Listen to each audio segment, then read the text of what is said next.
Hello again, my name is Kyle Miller, Enterprise Solutions Engineer at DJI, and today on this Geospatial course, we'll be talking a little bit more about precision and accuracy. So what is precision? What is accuracy? How do they differ? And how do they relate to drone data capture? How do we maximize both precision and accuracy? So a very valuable course to get the understanding of basics before we get into some of the more difficult concepts. So with the contents today, let's talk about starting off with precision and accuracy. Then we'll dive into how do I maximize my data accuracy when I am on site. Then introduction to GNSS, followed up at the end with frequently asked questions. So diving straight in, let's talk about precision. Precision refers to the level of consistency or reproducibility of measurements. It measures how close multiple measurements are to each other, regardless of their closeness to the true value on Earth. So, on the example you see on the right-hand side of a football field of our lovely Iowa State Cyclones, if I went and took 3 different measurements of the field, hypothetically, and you can see those 3 different measurements in blue, red, and purple. And if I measured all 3 of those and they all came out to be very close at 298 feet, then we know that our precision on our map or on our model is high. Because if we are able to measure in different areas of the field, right, maybe it's even right next to each other, but if we keep coming up with the same readings over the same distances, that means that we have high levels of precision. Now notice, it says 298 feet and not 300 feet. Precision does not necessarily mean accuracy. So if we want to talk about accuracy, refers to how close a measured value is to the true or the accepted value on Earth. It essentially measures how correct that measurement is. So for example, if we are trying to measure from one end zone to the other end zone, or end line to the other end line, 0 yard line, then we would want to measure out exactly 300 feet because it's a 100-yard football field. So if we do a measurement and we come out to 300.09 feet, a distance measurement in blue, and we have an actual distance of the field that has been verified to be exactly 300 feet, you can understand what our accuracy is on our map. Pretty high accuracy here. So precision and accuracy, 2 different concepts, but sometimes the terminology can be used interchangeably, or people use them interchangeably. So accuracy is about the correctness on Earth, measuring how close a measurement is to that true value. Precision is all about consistency, so measuring how close repeated measurements are to each other. For an example, you may have seen this example before. It's pretty commonly used, but we're playing darts. Which targets, A, B, C, and D, do you see that have high levels of precision? What targets display high levels of accuracy? Do any of them display both, or do any of them display neither? Take a second to look.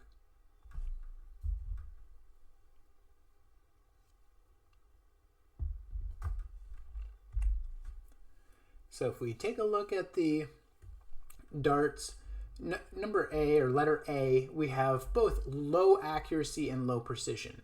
We're not great at getting close to the center of the dartboard, and also all of our darts are pretty far away from each other. If I was playing, I'm sure some of the darts wouldn't even be on the board. I would probably be pretty close to A. When it comes to B, we do have low accuracy because we're not hitting towards the very center of our dartboard, but we do have high precision. We tend to always drift to the upper left on that dartboard and throw pretty close to that location, but we can't just get it down to the exact location on Earth, but all of our darts are going to pretty close to the same place.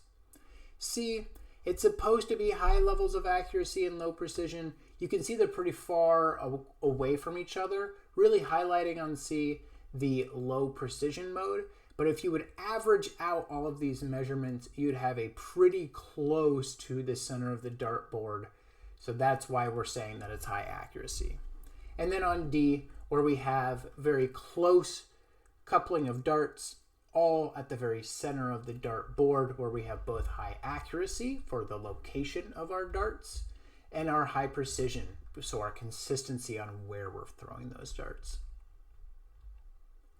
Now that we understand precision versus accuracy, let's talk about another term of relative versus absolute accuracy, or relative versus global accuracy. Relative accuracy basically refers to how precise your data is. Having a high relative accuracy measurement, and let me go ahead and get this video going, allows precise measurements to be made within a data set. On the other hand, absolute or global accuracy refers to how accurate your data is to a known reference system on Earth, or a true point on Earth. Having a high global accuracy allows accurate measurements to be made when compared to the physical location on Earth. So let's talk about an example, one that I go to fairly frequently when talking about relative versus absolute accuracy. If we're trying to measure a stockpile, do we need high levels of global accuracy? Not necessarily. We do need high levels of relative accuracy if we want to get an accurate measurement of that pile out, but we don't necessarily need high levels of global accuracy. If we were to determine a volume of a stockpile at a single time, it's only going to require that high level of relative accuracy. We don't need to know where the pile is on Earth. It can be off by 3, 4, 5, 10 feet, but as long as we can click around the pile and all the measurements around between the pile are all accurate, we can definitely get an accurate measurement. But if we need to make sure our data, if we're trying to measure that stockpile over time, think of a quarry, that they may have a stockpile that moves, it gets larger and it gets smaller depending on quantities and resources of that material. We want to measure over time how large that pile is. You could essentially measure this pile here and this pile here and subtract the two numbers and utilize two relative values. But if you want to say this pile has gotten smaller by this amount, generally you're going to want to have high levels of absolute or global accuracy so that your data aligns, and then I can accurately say from this time until I flew it a week later, the pile has gone down in this amount, up this amount in the different areas. So on the right hand side, you can see two maps that have been flown with high levels of global accuracy, and you can see that stockpile as it has changed, gotten much smaller. It actually overlays with each other from one map to the next map flown a month later with high levels of accuracy, within that inch level that we look for. So hopefully that example helps understand relative accuracy and also when and why we would need to use absolute or global accuracy. So now that we understand the concepts, let's talk about how we can maximize our own drone data accuracy. First off, what are some of the drone hardware accuracy components that we're looking for when we're going out and making a purchase on a drone, as well as going out and capturing data? When capturing the most accurate and precise data possible, a number of hardware components play a key role. So the camera or the sensor quality, that can be broken down if we're talking on a physical visual camera. It's going to be sensor size, shutter type, so mechanical shutter, global shutter, rolling shutter. Also the image time accuracy, how well we can understand when that photo was taken, so that when it comes to corrections, we can write very accurate positional data because we know exactly when that photo was taken. We also are looking for the RTK receiver's quality. So on the DJI Matrice, our bigger drones, we typically have multiple RTK antenna. That's going to help with signal strength, signal quality with satellites. But on our smaller drones like the Mavic series on Enterprise, we still have RTK, but it is just one antenna. We also look for base station accuracy. Is it something that can shoot static so it can find its own known location on Earth? Or is it something that we have to set up over a known location? Also, what is our base station's accuracy? How close are those static measurements being made? Then we also have the distance of the drone to the base station or the correction source. So the farther away you get from the base station or the farther away you get from the correction source, the more inaccurate your data can be. And then also you can utilize ground control points if you are looking to up your level of accuracy. Those are physical targets that you're going to see within your map that you're going to lay out beforehand, and you're going to measure the very dead center of those targets so that when you go back in and post-process, you can use those corrected locations to improve the accuracy on the map. Also, some other concepts of maximizing your drone data accuracy. Things are important to understand when trying to capture. So this is during the capture portion, the sensor settings. If we're talking about LiDAR, we're talking about how many points we're getting out, what altitude that we're going to be flying at. That's more under mission characteristics. When we're talking about a camera, such as our Zenmuse P series, then we're talking about the sensor settings. What is my shutter speed set at? What is my photo have clear enough white balance and ISO that I can see a ground control point tag as clearly as possible? Mission characteristics. What is the altitude that I'm flying at? Believe it or not, altitude has a big effect on what our accuracy is. If we're flying much higher, then our ground sampling distance, or how large each pixel is within our map, gets larger because we're further away from the asset. And so if we fly at 400 feet and we're getting a 1 inch per pixel ground sampling distance, we could essentially know that we can't get much higher levels of accuracy than that 1 inch. But if you are flying lower, when we're getting more dense GSD, then you can improve some of those levels of accuracy. Also, mission characteristics, what are your side lap recommendations? Do you have enough coverage between photos where you're having sufficient side lap and front lap where you're going to be able to process good quality data? Or do you have minimal amounts of side lap and front lap where your imagery doesn't have enough to be able to be accurate between images? Also, there are some Terra software optimizations, things that we can do in Terra to improve the data.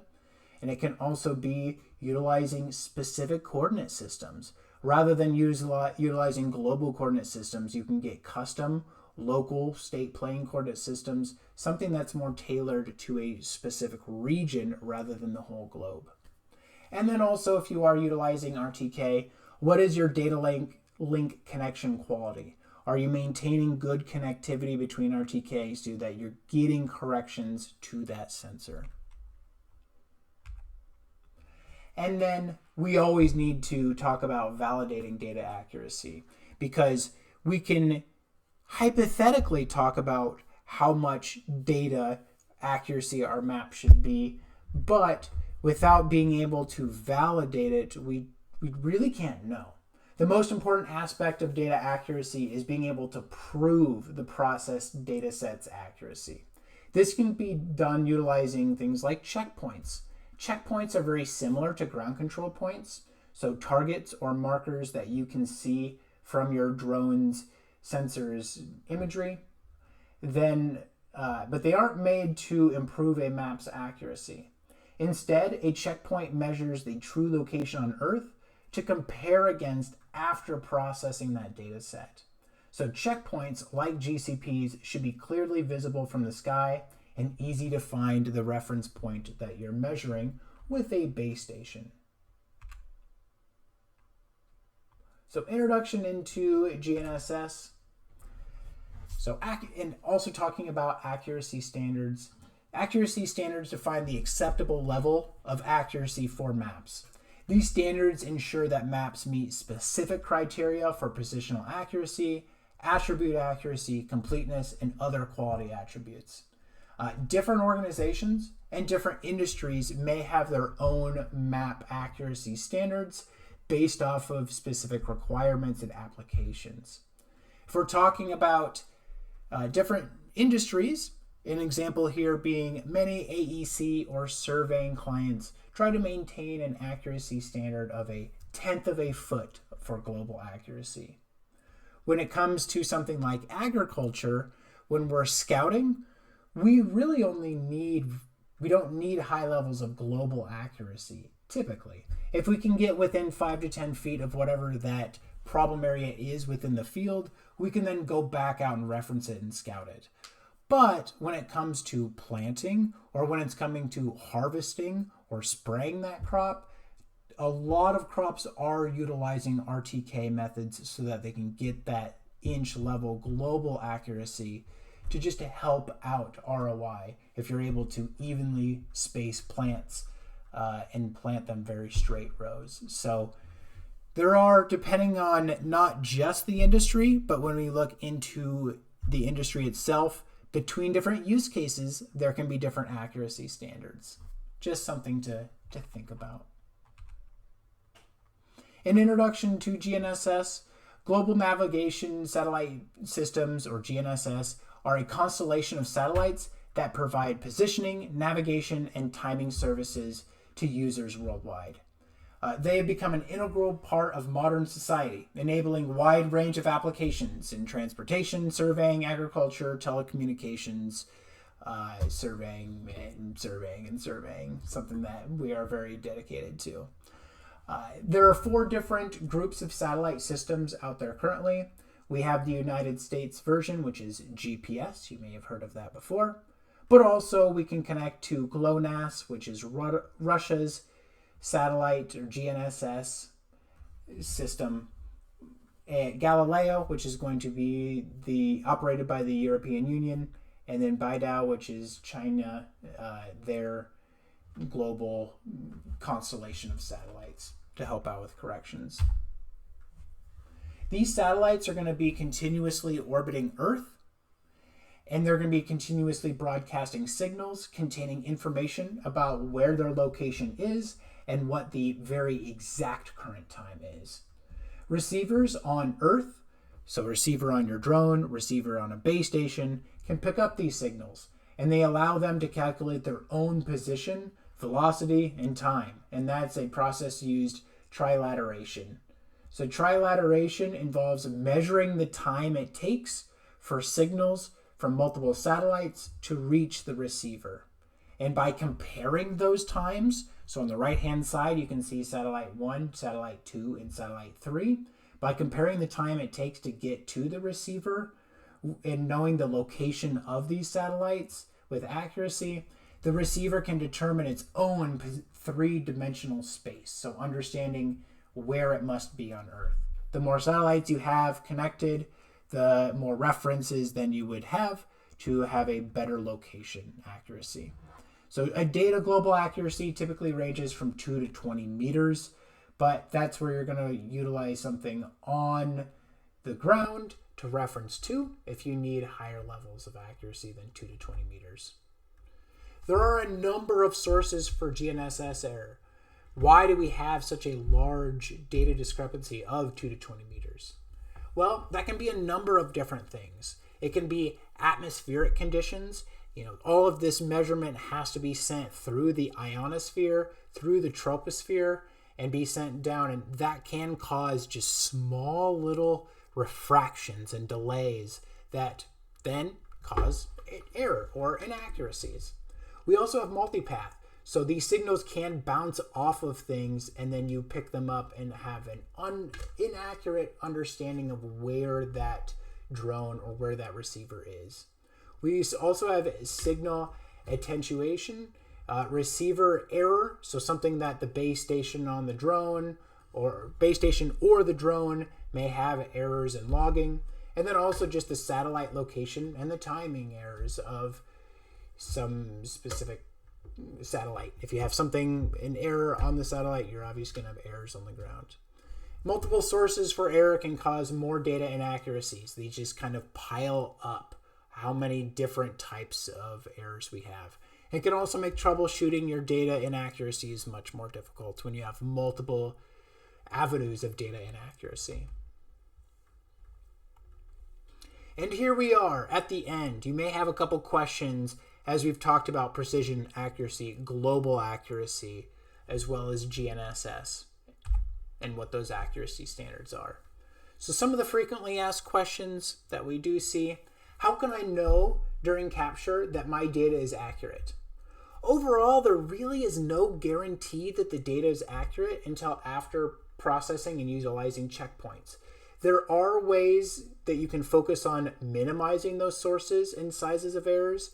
There's also ways of understanding if things are logging correctly, if things are functioning properly. If they aren't functioning properly, then you can pretty much guarantee your data is inaccurate. But even when things are functioning properly and you're connected to satellites, you can't guarantee that your data is accurate until you process and utilize something like checkpoints to check against. What's the best way of quantifying my map's global accuracy? By using checkpoints. These can be changed from GCPs to checkpoints in the Terra software if you want to use the target on the ground to then reference to understand or validate your data accuracy. What's the difference between triangulation and trilateration? Well, trilateration involves measuring the time it takes for signals from multiple satellites to reach the receiver. The triangulation is the actual process of taking those times and the satellite's positional data to determine the receiver's accurate location on Earth. And also, final question, does accuracy always involve the location and distance measurements? And that's just simply no. Accuracy can be anything that's quantifiable. If I want to measure how many peanuts are in a cup and there's 100 peanuts and I guess 95, or students continually guess 90, we have high levels of precision, but our accuracy is a bit off. So it doesn't always have to be how accurate is this measurement? How accurate is this distance annotation? How accurate is this volumetric stockpile? Accuracy and precision can come down to anything that's quantifiable. Thank you all for attending this geospatial course. We hope you can continue to take more of these geospatial courses, and if you have any questions, definitely reach out to our team. Thank you.